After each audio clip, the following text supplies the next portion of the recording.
Vivam! Bem-vindos ao Pergunta Simples, o vosso podcast sobre comunicação. Têm ouvido os últimos episódios e partilhado com os vossos amigos ou conhecidos? Porquê é que eu insisto nisto? Porque, como qualquer livro, um artigo, um restaurante ou um hotel, é a publicidade desinteressada, à boca, que mais ajuda a crescer qualquer comunidade.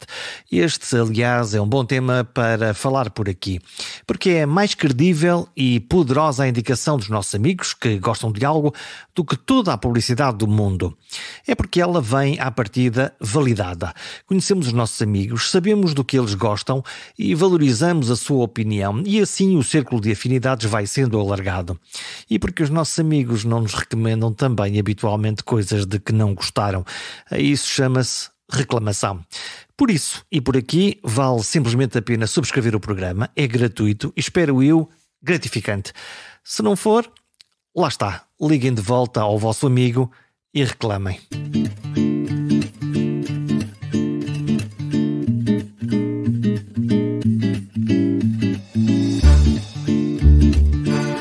Hoje vamos falar muito do silêncio, de fazer perguntas a quem já não consegue responder de viva voz, mas dá respostas, e essas respostas são pistas para descobrir a verdade, caminhos que explicam o que aconteceu a alguém num determinado momento.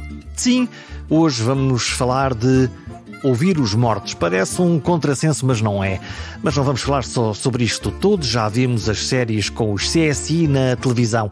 O trabalho da polícia científica é muito esse: descobrir pistas, contextos, tempos e factos que ajudam a esclarecer um crime. E aqui a medicina legal e forense dá uma grande ajuda. Duarte Nuno Vieira é um especialista nesta área, com um trabalho feito em meio mundo. Da autópsia mais simples, se é que há isso de autópsia simples, até à investigação mais complexa de casos de tortura a algures no globo terrestre. E a minha curiosidade está em pulgas para saber como se interroga, como é que ele interroga, aqueles de quem não se pode ouvir uma palavra. Afinal, os mortos falam?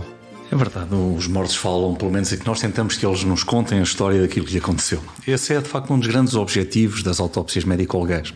É que aquele corpo nos conte o que lhe aconteceu. As autópsias médico-legais não visam apenas conhecer a causa da morte, isto é, saber de que é que a pessoa faleceu, o que algumas vezes até já é conhecido. Porque essa é normalmente a nossa ideia, que é porque é que esta pessoa morreu, vamos lá tentar perceber. Os médicos legistas podem ajudar. Claro que é um dos objetivos, esclarecer cabalmente qual foi a causa da morte. Mas o que nós queremos, sobretudo, é que aquele corpo nos conte as circunstâncias que envolveram a morte. Como é que tudo se passou. E, sobretudo, numa autópsia médico-legal, o que estamos a pensar é que aquele corpo nos conte se houve um eventual envolvimento de terceiros naquela morte, e tendo havido esse envolvimento de terceiros, que nos ajude também a descobrir quem foram, em que circunstâncias e com que grau de responsabilidade. Isso, portanto, no caso de um crime. Isso, portanto, no caso de um crime. Mas não apenas no caso do crime. As autópsias são fundamentais não apenas em direito penal, são fundamentais também, por exemplo, no âmbito do direito civil, num acidente de viação, para ver, por exemplo, se aquela pessoa estava a conduzir em situação ilegal, sob a influência de drogas, sob a influência de álcool. Por exemplo, a nossa lei proíbe que se conduza sob a influência de álcool ou sob a influência de drogas. Se isso acontecer, há uma consequência na própria avaliação. Claro que há consequências do ponto de vista legal, tal como nem todas as mortes na sequência de um acidente de viação são devidas ao acidente. Também se morre de morte natural ao volante. Só a autópsia é que vai permitir perceber se eu morri porque me despistei ou se me despistei porque morri. Eu posso ter um infarto, posso ter uma ruptura de um aneurisma cerebral quando vou a 120 na autoestrada e de repente despisto porque morri naquele momento. Nós também morremos ao volante de morte natural e, portanto, nem tudo aquilo que à partida parece um acidente de viação é necessariamente um acidente de viação. Mas há acidentes de viação que são suicídios. A Suécia tem 7% das mortes rodoviárias são suicídios. Pessoas que deliberadamente vão para o volante se suicidam ao volante. Porquê? Olha, às vezes nem é com esse objetivo, mas às vezes também porque se aquilo depois sair como acidente, que a família vai receber as indenizações, os seguros, etc., quando o suicídio habitualmente está excluído das cláusulas contratuais dos seguros. Então posso perguntar-lhe, professor, no caso, por exemplo, de alguém que decide suicidar-se ao volante, eu imagino que os sinais do corpo não sejam quiçá muito diferentes do que é um acidente comum, ou consegue detectar diferenças? Não se trata apenas dos sinais do corpo. Obviamente que no corpo nós podemos encontrar algumas coisas que nos fazem pensar já nessa hipótese, nomeadamente de tentativas anteriores de suicídio que às vezes deixam marcas, cortes nos pulsos, outros métodos e que já nos dão a ideia que havia aqui um antecedente eventualmente preocupante e que depois vão suscitar uma investigação acrescida. Mas a autópsia não é só o exame do cadáver. É preciso que as pessoas tenham a consciência que a autópsia começa no lugar onde o corpo é encontrado. A autópsia verdadeiramente é composta por diversas fases. O exame do local onde o corpo se encontra, que muitas vezes nos dá orientações fundamentais. Eu costumo dizer que muitas vezes o exame do local é como o código postal, é meio caminho andado e, portanto, dá-nos logo uma orientação. O que é que se procura nesses locais? Não, nesses locais, por exemplo, o desalinho de objetos, coisas que nos possam revelar hábitos da pessoa, consumo de drogas, por exemplo, que ninguém conhecia, que tinha estado a beber álcool em quantidades excessivas. Há ali muita informação que pode ser obtida, ou o desalinho de objetos, coisas partidas, etc., que podem sugerir luta, ou outras coisas que mostram que a pessoa esteve a preparar toda uma ideação suicida e todo um objetivo suicida. Portanto, começa no exame do local. Mas isso é trabalho para os polícias? Ou também é para os médicos? Também para a medicina legal. O que nós vemos no local, nós defendemos muito que os médicos participem no exame do local. Isso ainda não acontece no país todo por carência de especialistas, mas há zonas, nomeadamente Coimbra, por exemplo, que começou com isto precocemente, onde, quando a Polícia Judiciária vai a um local de um crime, por exemplo, leva sempre o perito médico.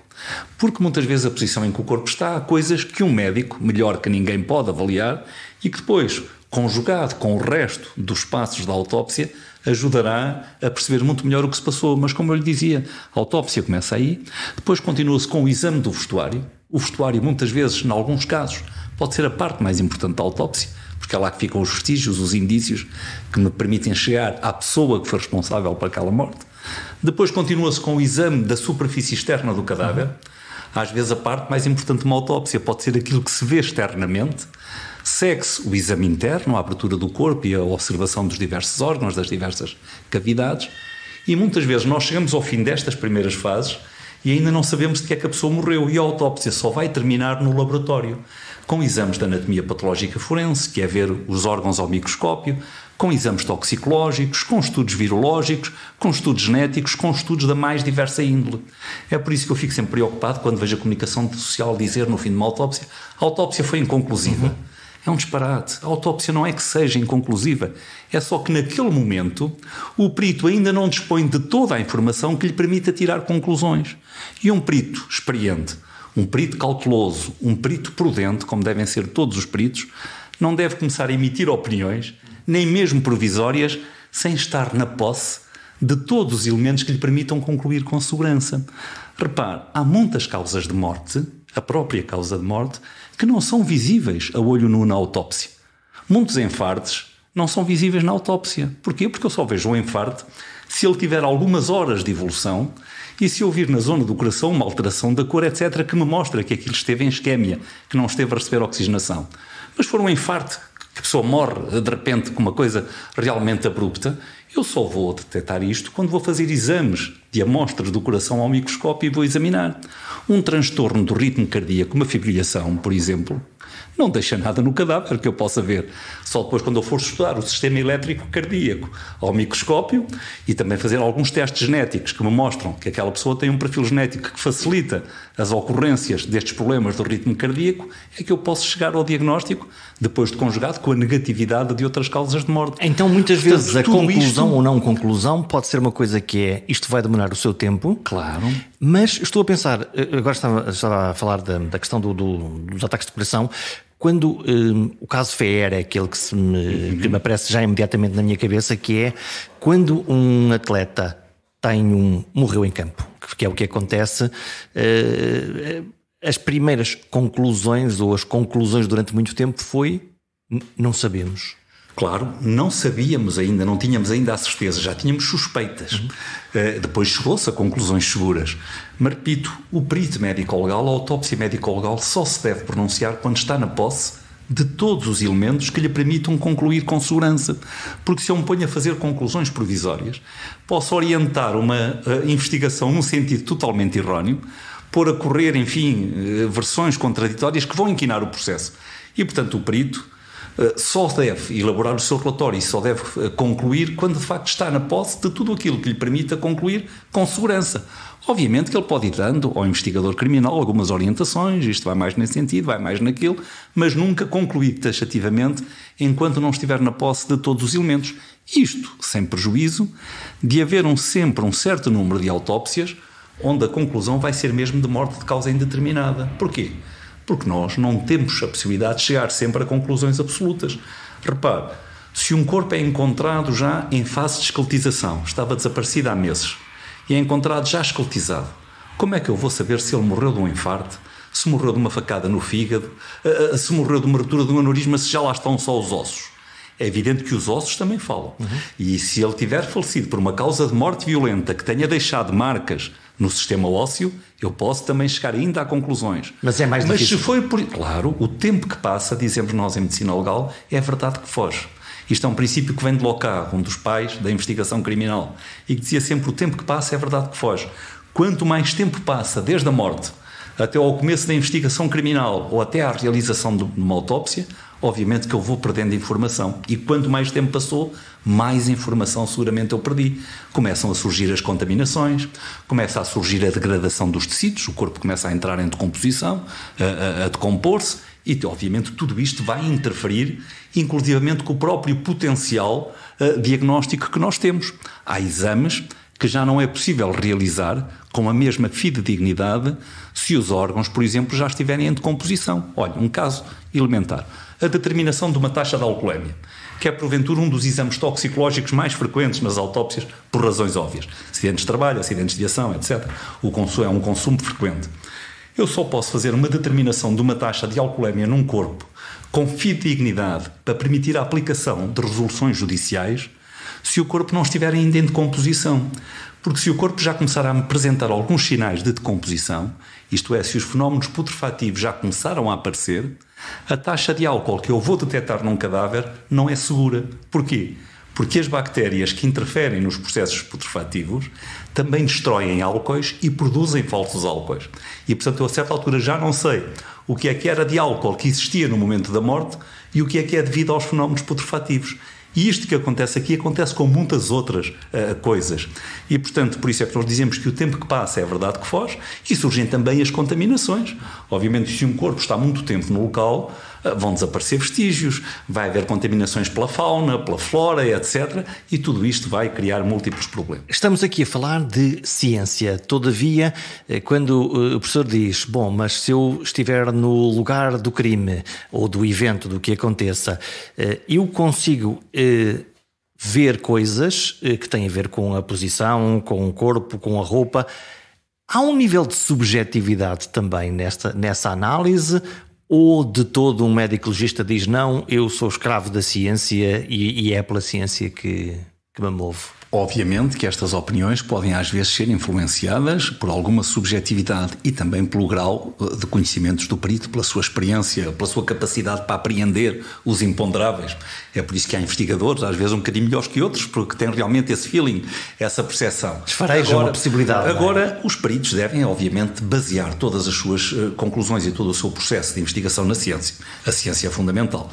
Tem que ser realmente pela ciência, sem prejuízo, repito, de haver também uma pequena parte de percepção, de feeling, que ajuda muito nestas coisas, e que algumas pessoas têm, de facto, essa capacidade de ver um bocadinho mais além.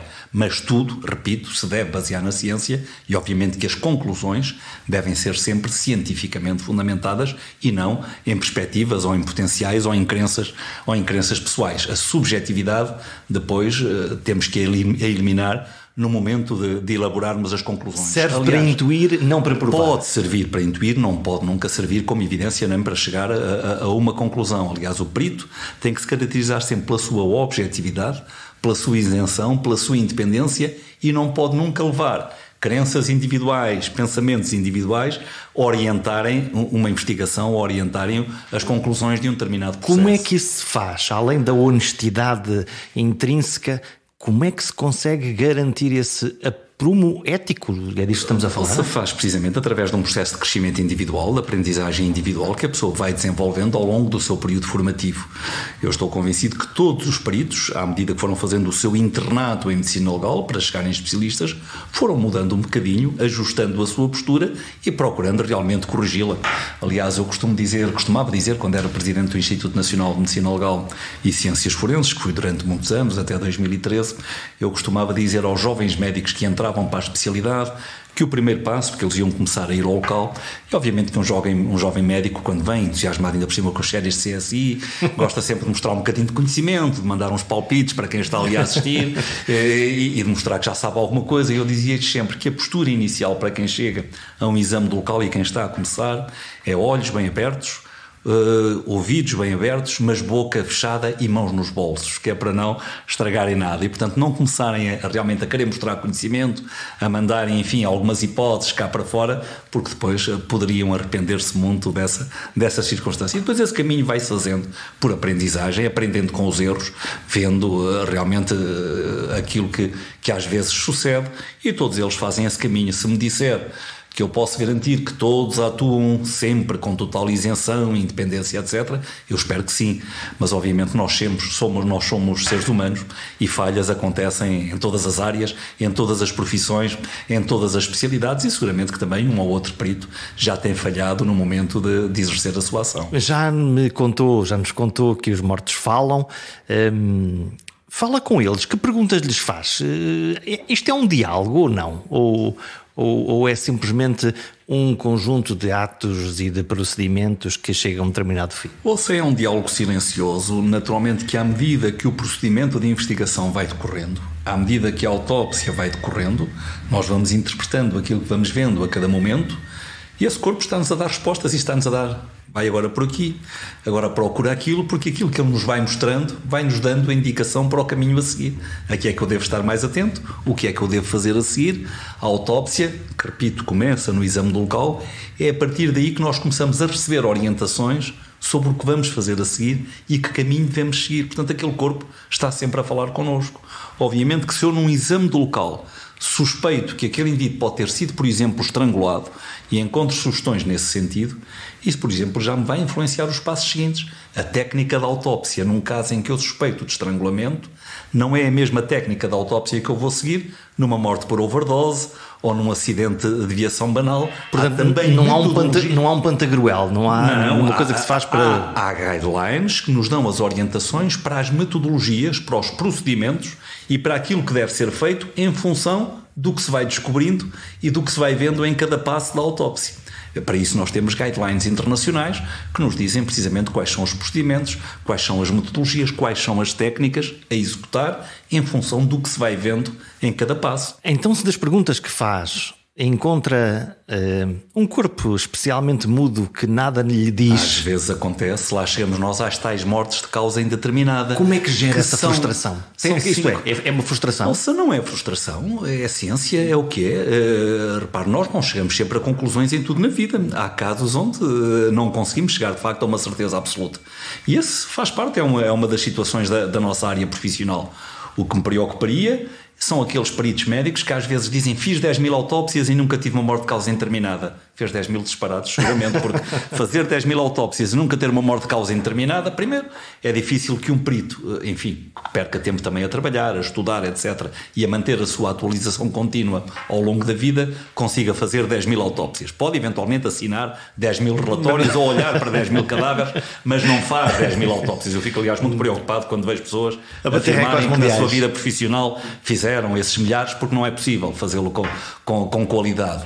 E, sobretudo, fico mais preocupado ainda quando me dizem que nunca tiveram mortes de causa indeterminada. Repare, todos os grandes centros mundiais têm 5 a 10% de mortes de causa indeterminada. Mas, quanto mais qualificado, quanto mais exigente é o centro, maior o número de mortes de causa indeterminada. É uma marca de qualidade? É uma marca de qualidade.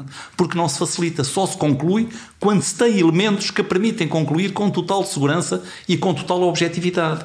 E por isso eu digo sempre aos alunos de Direito que estudam Medicina Legal que nunca se escandalizem quando tiverem peritos que concluem: eu não sei, eu não consigo saber. Preocupa-se é quando têm peritos que mais tarde vem dizer eu não sabia e afinal adiantei qualquer coisa, não é? Isso é que é preocupante, porque o perito honesto, correto, quando não sabe só tem um caminho, é dizer que não sabe, porque inventar ou pôr apenas uma probabilidade pode levar a decisões judiciais com grandes implicações para aqueles que venham a ser responsabilizados e apenas com base numa mera conjetura, não é? E por isso, provavelmente, a divisa do professor, insistir, resistir e nunca desistir. Até há uns anos, quando alguém morria, mais velho ou não, normalmente as pessoas perguntavam de que é que morreu. E hoje perguntam porque é que morreu. Que é uma pergunta mais difícil, não é? Repara, a morte... É a pergunta errada ou nós estamos a fazer a pergunta certa? Nós hoje começamos a ter uma perspectiva de longevidade que não existia no passado. Quer dizer, no passado a morte era mais aceita, as pessoas sabiam que havia um tempo limite, mas hoje a esperança de vida tem vindo a aumentar espetacularmente. Repara, a esperança de vida que nós temos hoje não se compara com as pessoas que nasciam nesta mesma altura no século passado. Mas mais curioso ainda, as crianças que estão a nascer agora, se mantiver este crescimento da esperança de vida que nós temos vindo a registar, vão ter uma expectativa de vida de 120 anos, que é uma coisa notável, que nós talvez ainda não nos tenhamos apercebido. Mas os bebés que estão a nascer agora, se mantiver o mesmo ritmo de evolução da ciência, e a afirmação não é minha, é da Organização Mundial de Saúde, vão ter uma esperança de vida de 120 anos. Portanto, realmente a esperança de vida tem-se vindo a alongar e nós convivemos cada vez pior com a morte. Aliás, tudo isto terá todas as implicações que nós sabemos do ponto de vista social, porque provavelmente vamos ter que alterar idades de reforma, porque o sistema não deixa de ser sustentável. E o nosso cérebro, aparentemente, não está muito preparado para viver 120 anos, não é? Não, o cérebro até pode estar. O problema é que depois, às vezes, o físico todo não acompanha o corpo. E sendo certo também que, obviamente, isto tem levado hoje, às vezes as pessoas pensam que há um maior número de situações de demência, de doenças como o Alzheimer, etc. O problema é que elas antigamente não tinham tempo de se manifestarem, porque as pessoas morriam muito mais cedo e são doenças que, na maior parte dos casos, se manifestam tardiamente em fases avançadas da vida. E hoje há muito esse convencimento que são patologias que não cresceram. Hoje é mais potencial para elas se evidenciarem, porque aumentou a longevidade e aumentaram as faixas etárias onde estas doenças habitualmente se manifestam. Mas também esperemos que a qualidade de vida vá melhorando. Já melhorou muito. Hoje ter 75 anos, uma pessoa de 75 anos hoje é quase um jovem, a maior parte deles, tirando situações excepcionais, mas uma pessoa com 75 anos, conhecemos muitos, nomeadamente no campo da política, estão em belíssimas condições, a começar pelo nosso Presidente da República, que está com 70 e tal anos e está em magnífica forma. Portanto, hoje essas idades já não têm o impacto nem o significado que tinham no passado. Mas obviamente que isto depois leva a que as pessoas convivam mal com a morte, e sobretudo quando a morte acontece precocemente. Porque hoje morrer aos 50 anos já não é expectável. Morrer aos 60 anos já não é expectável. E as pessoas reagem negativamente quando há mortes nestas faixas etárias, tal como reagimos sempre negativamente quando há uma morte de uma criança, que é um fenómeno absolutamente contra a natura. E que depois tem um impacto social. E que depois tem impactos sociais muito significativos, como é óbvio. Ficamos todos surpreendidos e chocados com uma criança que morreu recentemente no Hospital de Santa Maria. Não sabemos o nome dessa criança, felizmente digo eu, e este caso salta-me à vista duas coisas. Primeiro, a ideia de a criança tinha Covid, primeiro, tinha sido vacinada, não tinha, esta noção de causa e efeito muito rápida. Repare, esse caso teve algum impacto porque se tratava de uma criança que tinha sido vacinada num passado recente e obviamente que isto leva logo a especulações. E as crianças não morrem, não é? Quer dizer, a segunda parte. Primeiro, naturalmente que a morte de uma criança, como eu dizia há pouco, é sempre algo que causa sempre alguma comoção social e que deve suscitar sempre uma preocupação social. Eu costumo dizer que a morte de uma criança deve ser sempre um sinal de alerta, para vermos o que é que aconteceu, o que é que falhou e para vermos, eventualmente, se não poderá haver outras crianças submetidas ao mesmo risco e que deve ser investigado. Há países, como sabe... Numa forma preventiva. Numa forma preventiva. Há países onde as mortes de qualquer criança, até determinadas faixas etárias, são objeto sempre de uma investigação profunda. Em Inglaterra, por exemplo, depois do relatório Kennedy, todas as mortes de crianças são investigadas por comissões multidisciplinares, mesmo que não haja nada de suspeito. Só para que se tenha a certeza de que não houve mesmo nada de suspeito e se houve alguma coisa que falhou no sistema, em termos de cuidados, em termos de prevenção, em termos de vacinação, em termos de assistência, em termos de vigilância, para evitar que outra criança possa passar pelo mesmo. Que é algo a muito ciência positivo, ao serviço da evolução social. Que infelizmente nós ainda não temos entre nós. Isto não é feito em nenhuma perspectiva de investigação criminal, mas apenas de perceber verdadeiramente o que é que se passou, precisamente porque a morte de uma criança é algo de contra a natura.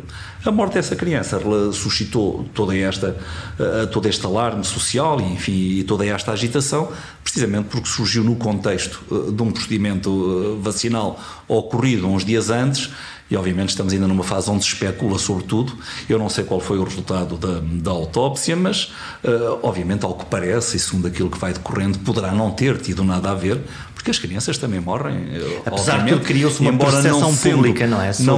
Embora não sendo algo expectável, mas também há mortes naturais em crianças e há mortes acidentais, como é óbvio. Para se conseguir fazer esta ligação entre causa e efeito, imagino que a primeira regra seja que a causa ocorra primeiro que o efeito, mas não ficamos aqui, não é? Pois não, vai ter que estabelecer um nexo de causalidade e vão ter que se analisar uma série de parâmetros.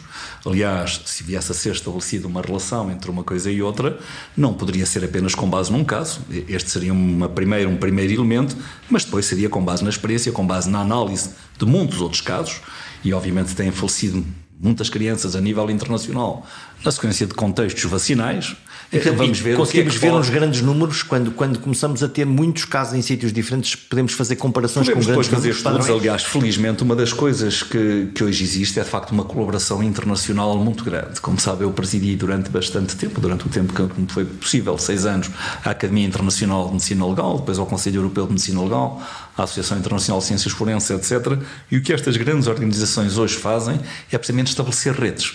Eu presido agora a Rede Ibero-Americana de Instituições de Medicina Legal e Ciências Forenses, os Institutos de Medicina Legal de Portugal, Espanha e dos países centro- e sul-americanos que falam português e espanhol, são 22 países, e é um trabalho muito útil porque precisamente estabeleceu-se uma rede que permite de imediato trocar impressões. Olha, quando surgiu a pandemia e quando começaram a haver aqueles receios de fazer autópsia, não fazer autópsia, que cuidados é que se tomam, isto permitiu de imediato ir trocando informações.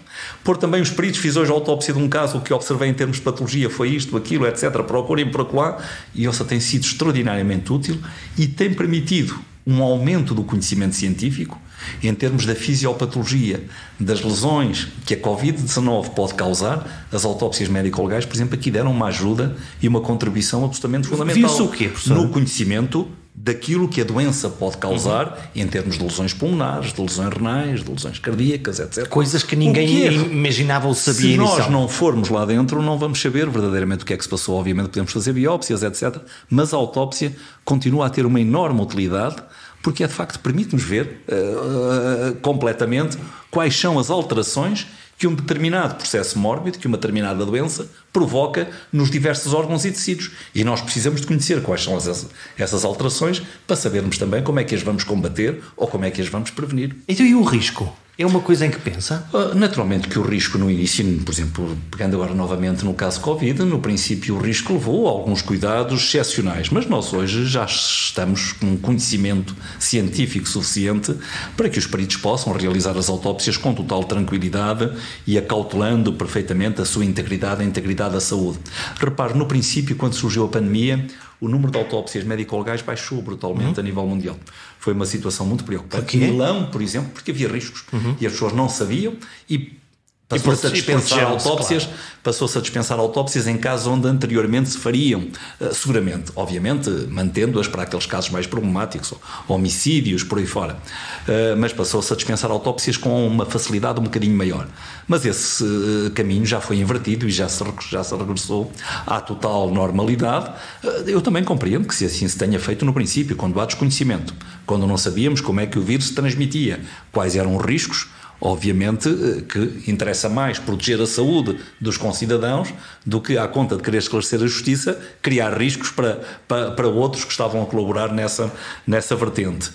Mas agora já temos conhecimento suficiente da doença para saber os cuidados a termos, os cuidados a seguir e, portanto, hoje já tudo regressou a uma total normalidade em termos de execução de autópsia. No âmbito da ação e do trabalho do professor, mesmo a nível internacional, uma das áreas que estudou e que deu voz pública estava muito ligada à questão da tortura.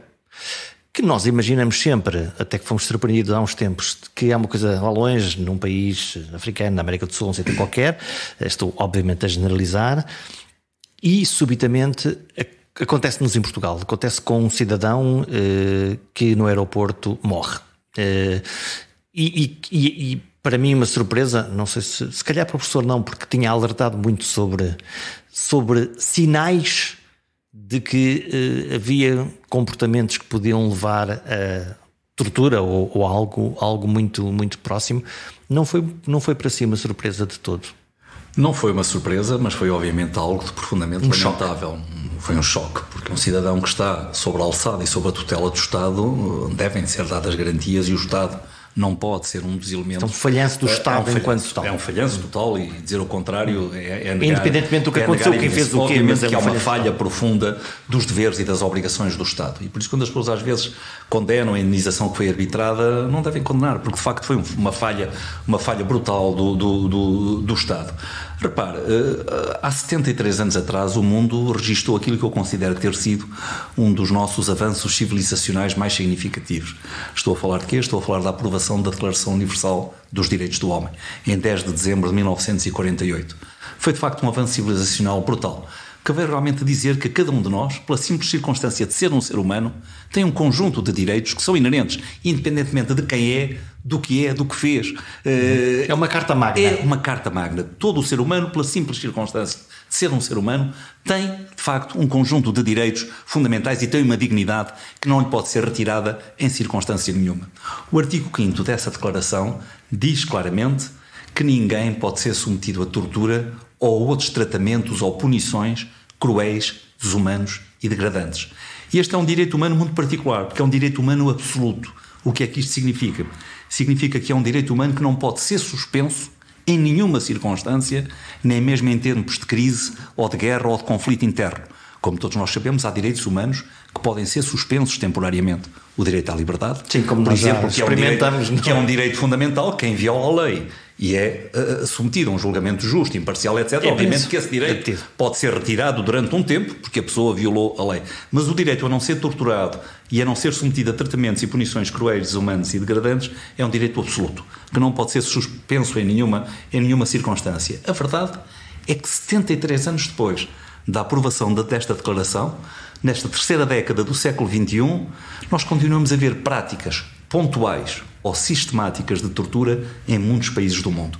Um relatório recente da Amnistia Internacional dava conta de práticas comprovadas, seja pontualmente, seja sistemáticas, de tortura em 75% dos países reconhecidos pelas Nações Unidas. E não só nos países ditos do terceiro mundo mais desregulados. A tortura é uma prática transversal que acontece em todos os países, mesmo nos países mais desenvolvidos. Obviamente que há uma tendência para um maior número de ocorrências e de ocorrências também mais intensas e com práticas mais bárbaras em países menos desenvolvidos e em países com sistemas não democráticos de tudo aquilo que viu na sua vida. Há países absolutamente lamentáveis em termos de atividade. Eu já estive em países onde de facto a tortura é uma prática sistemática, onde não se sabe, o Estado e nomeadamente as forças policiais não sabem interrogar, não sabem atuar sem ser torturando, e sabemos bem quais são. Mas isto continua a acontecer realmente no século XXI, é lamentável. Agora, nenhum país está imune à tortura,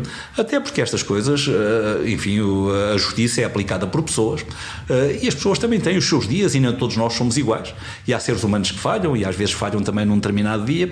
O fundamental é que quando um Estado tem uma queixa, uma alegação ou vê que alguma coisa não está bem, que faça alguma coisa. Tem que investigar e, portanto, ver o que é que está a passar. Que proíba a tortura e estas práticas na sua legislação nacional, que as criminalize, que investigue e que sancione e proponha uma reparação às vítimas deste tipo de atos. E, portanto, isso é que não pode acontecer. Nunca aconteceu no CEF. Nós tínhamos feito uma investigação no âmbito de um centro de prevenção da tortura que existe no Centro Hospitalar Universitário de Coimbra, cujo Conselho Científico eu presido. Um dos projetos de investigação que nós tínhamos na altura era uma avaliação do que estava a acontecer nos centros de acolhimento de migrantes clandestinos. Como é que isso se avalia? E tínhamos uma equipe de psicólogos que começou a ir a cada um dos centros para fazer uma investigação e a falar com os detidos, também para ver a percepção que eles tinham dos seus direitos, dos seus deveres, por aí fora. E o primeiro centro que visitaram foi um centro no Norte, no Porto, e logo na primeira visita detectámos situações muito preocupantes. E eu chamei então a atenção do diretor, na altura, do SEV, e recebi uma resposta violentíssima, dizendo que estava a inventar, que nada disso acontecia, quer dizer, em vez de se preocupar para ir investigar, e eu fiz aquilo numa tentativa de, enfim, de mostrar e de chamar a atenção para algo que poderia não estar a correr bem, sem fazer afirmações, porque tínhamos apenas sugestões. E a resposta que tive foi, de facto, de meter aquilo debaixo do tapete, de dizer que ali nada acontecia e proibir até que a investigação continuasse. Aliás, esse projeto de investigação parou ali de imediato, logo na primeira visita, porque fomos proibidos de continuar, porque estávamos a inventar coisas. Quando depois viemos a ver o que vimos, e provavelmente se têm sido tomadas medidas a tempo, havia aqui uma morte que se poderia ter evitado. Quer dizer que a perspectiva deste caso ou de outros são sintomas e não necessariamente um acidente que aconteceu num momento... Olha, desde logo são um sinal de que nem sempre as pessoas que estão à frente das instituições têm também a percepção do que são os direitos humanos, do que devem fazer e do que podem fazer nesses lugares para proteger e promover a dignidade da pessoa humana. Como é que se previne isto? Previne-se desde logo dando formação. A formação, o conhecimento é fundamental. Hoje, felizmente, a maior parte dos agentes das diversas forças policiais, eu estou plenamente convicto, são respeitadores dos direitos humanos, são pessoas que se preocupam, de facto, com esses direitos, mas agora há falhas e, portanto, é preciso estar sempre atento e é preciso nunca descurar essa vigilância e essa atenção permanente. É por isso que nós hoje temos mecanismos fundamentais e que têm feito um trabalho muito relevante, sei lá, por exemplo, no âmbito da Provedoria de Justiça, funciona o Mecanismo Nacional de Prevenção da Tortura, que está sob a tutela da senhora Provedora e que tem feito um trabalho muito relevante, precisamente tentando monitorizar o que vai acontecer. É um radar.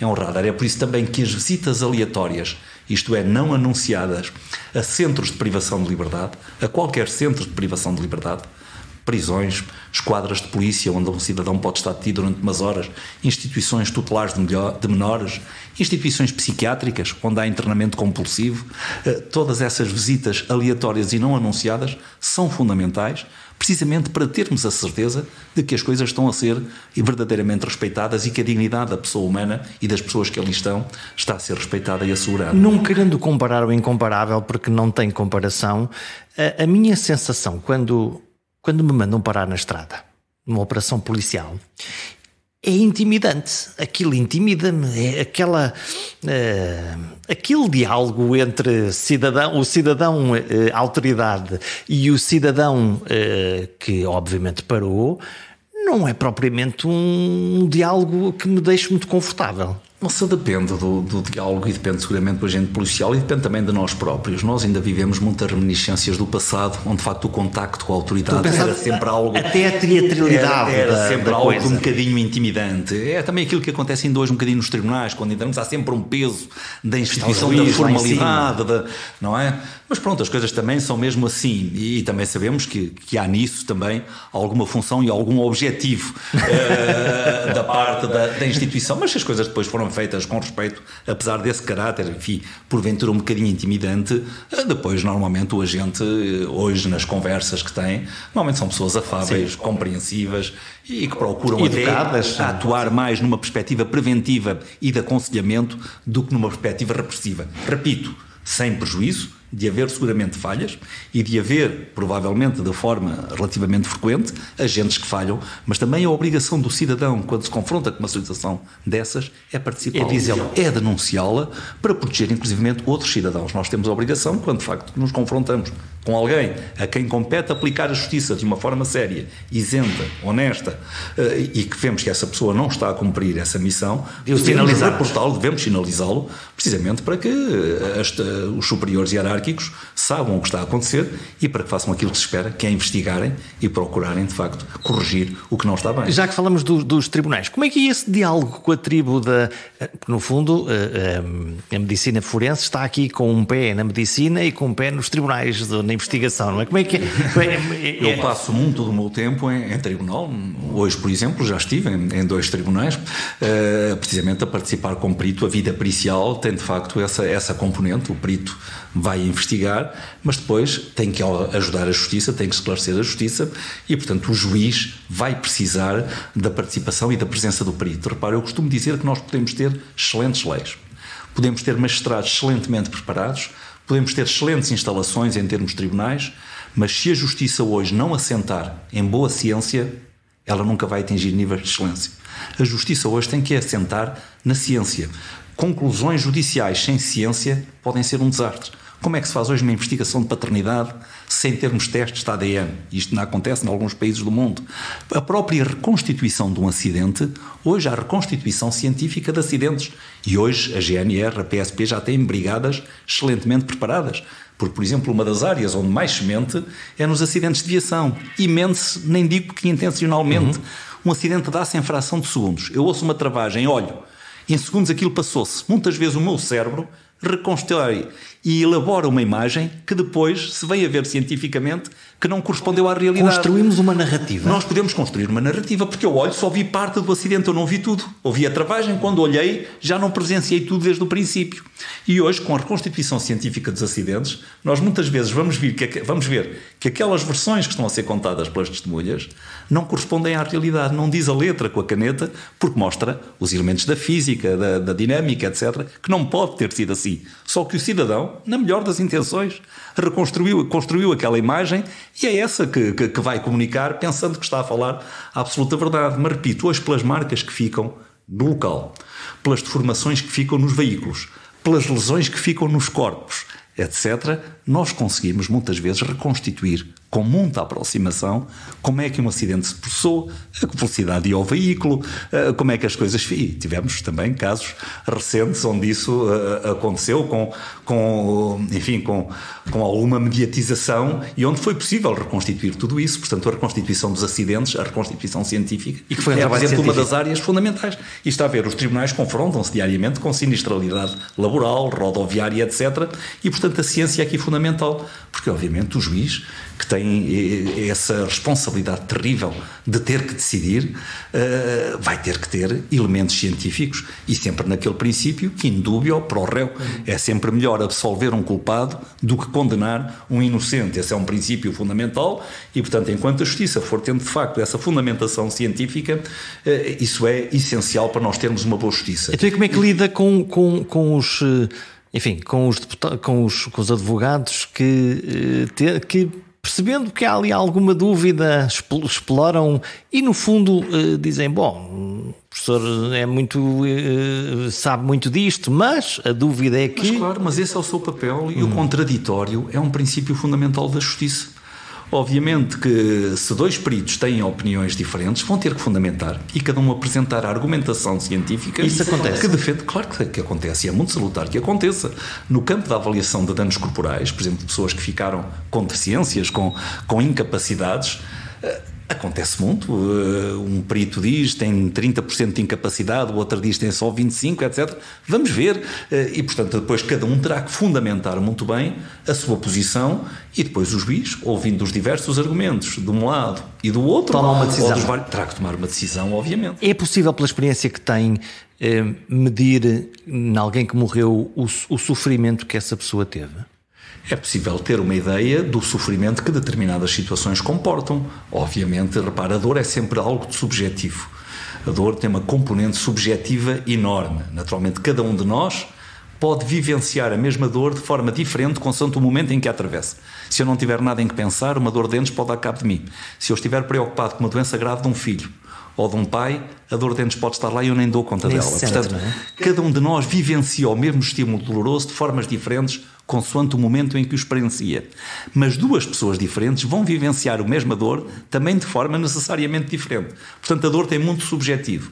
Mas a dor, se tem muito de subjetivo, tem também uma enorme componente objetiva, que um médico, melhor que ninguém, está preparado para avaliar.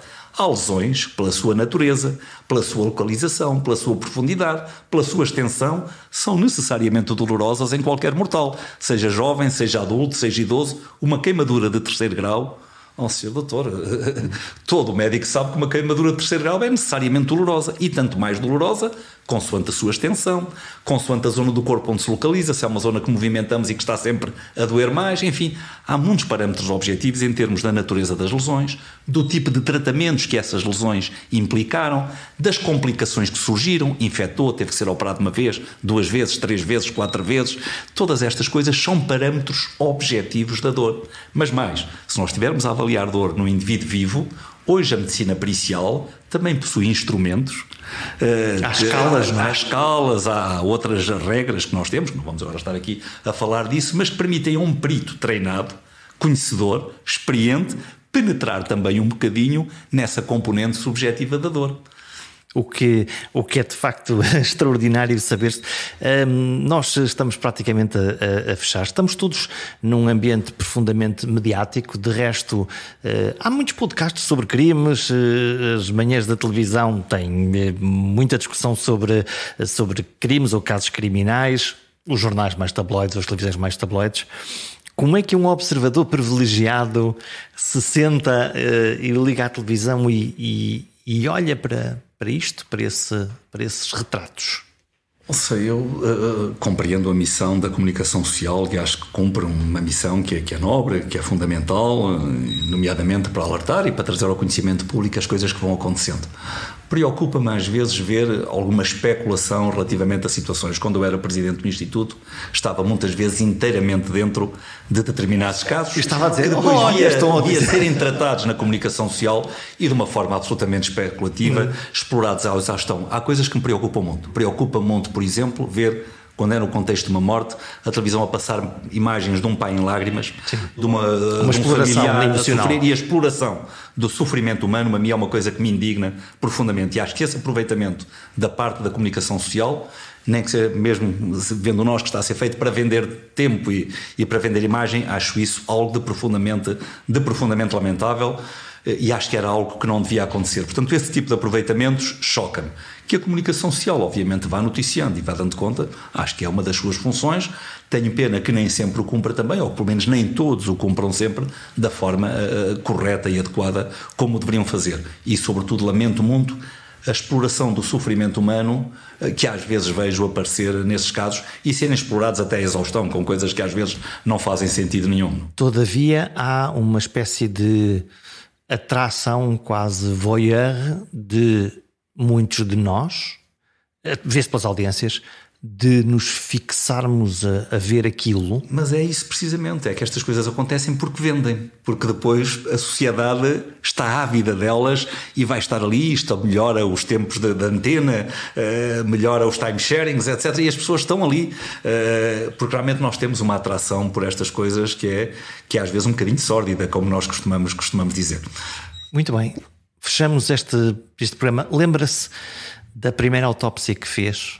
Lembro-me perfeitamente, era estudante de medicina, a primeira autópsia que assisti é algo que marca para sempre um profissional de saúde e, portanto, eu assisti a uma autópsia, a primeira autópsia que assisti foi enquanto estudante de medicina e lembro-me perfeitamente. Ficou para sempre, tal como me lembro de muitas autópsias em que fiz na vida, daqueles casos mais marcantes. E que lhe ficam na memória. E que ficam na memória, obviamente que sim.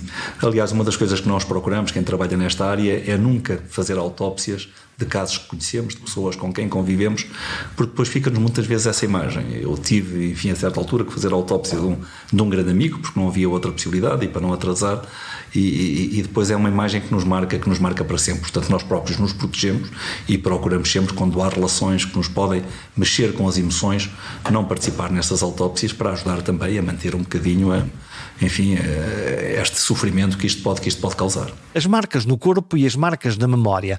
Se a medicina forense e a memória têm algo em comum, é o diálogo em silêncio. Na medicina são perguntas feitas para respostas silenciosas. Para a memória é o silêncio que pode ser ensurdecedor. Mas ambas comunicam sem palavras ditas. Até para a semana.